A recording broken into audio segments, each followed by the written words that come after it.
Hey, how's it going, guys and girls? I'm going to start a new series on rhythm guitar. Rhythm guitar is the most important part of your playing by far. You can work on soloing, you can work on repertoire, you can work on every aspect of your guitar playing, but the most important by far is rhythm. When you think of the great players on the instrument, every one of them, without exception, could play rhythm really well and spoke openly about playing rhythm. So, starting from a somewhat basic level and going up to more complex.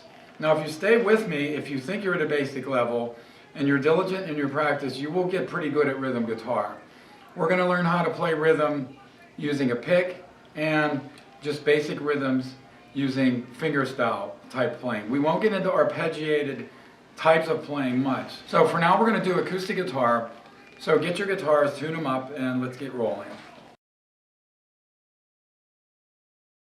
As you drag the pick across the strings, you meet resistance, obviously.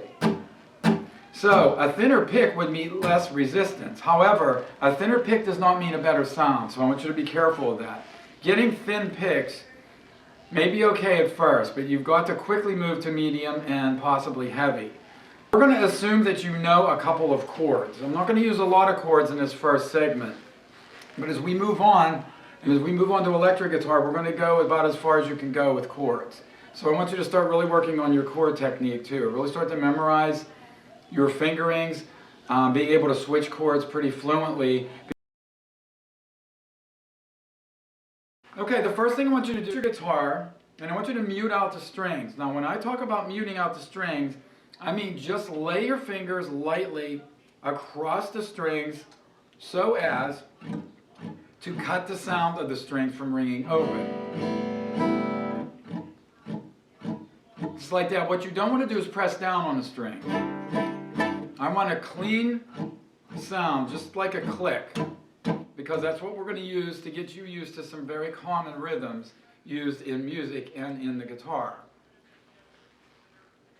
Now, once again, the muting technique. Just lay your index finger across the strings at any fret, and it should just knock out the sound of the string itself. Don't press down because you're fretting the note, and that's not what we want. Let's get into some basic rhythms. What I want you to do is take your pick, hold it as you normally would, whatever's comfortable for you, mute out the strings, and I want you to strike the strings strumming straight down. You can use a metronome if you want, but I assume you have ability with rhythm, at least at this level, to do quarter notes. We'll say 1 beat per measure. Now we're going to speed up the rhythm. We're going to keep the strings muted and go eighth notes. So if you cut a quarter note in half, you've got 2 eighth notes.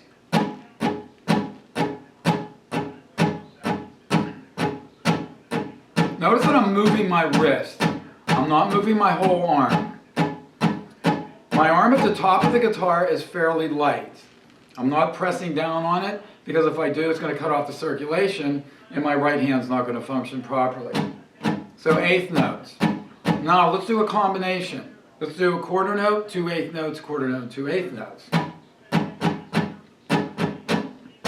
So that would be 1, 2, and 3, 4, and 1, 2, and 3, 4, and. If you have to tap your foot when you do rhythms, that's probably a good thing.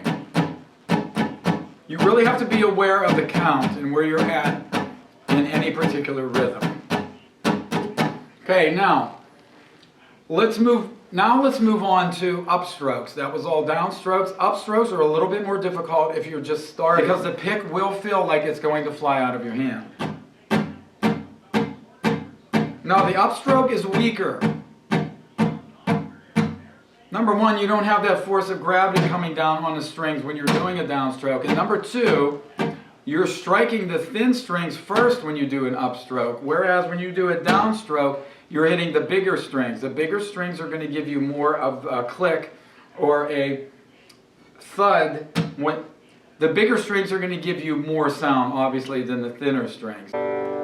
Super G is your 2, 1, 3, 4 fingering.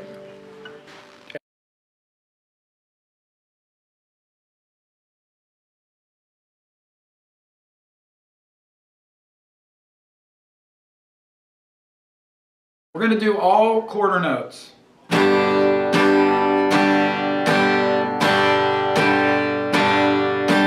Now let's do them in eighth notes. That's going to be 2 strikes for every quarter note.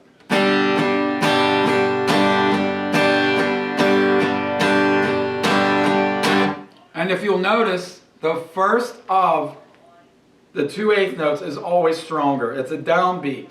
It's more like a 1 and 2 and 3 and 4. Okay, now let's do the combination. This is just going to be quarter note, 2 eighth notes.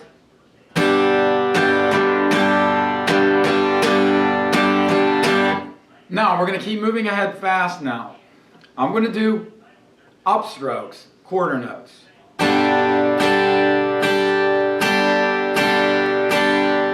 A little more awkward doing upstrokes. Now I'm still not bringing my arm up. It's all on the wrist. I'm making sure I'm hitting all 6 strings. Now let's do our combination, which is going to be a down up. Let's go quarter notes. Down, up.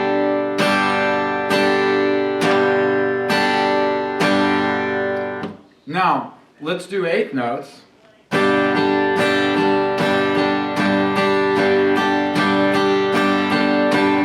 Now that should feel a little more awkward. It should feel like your pick is in peril, like it's going to fly out of your hand at any minute. I'm going to go half speed. What I don't want you to do is to hold on to the pick harder. That's really not what keeps the pick in your fingers, believe it or not. It's just you're occasionally moving it back into place because it's going to move. It's going to want to move. And I'm using the Jim Dunlop jazz pick. Now I'm going to go to the bigger pick.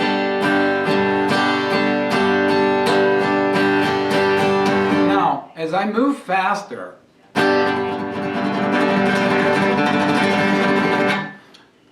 the motion becomes really more concentrated into the elbow up to my fingers. There's a natural tendency to tense up when you strum quicker.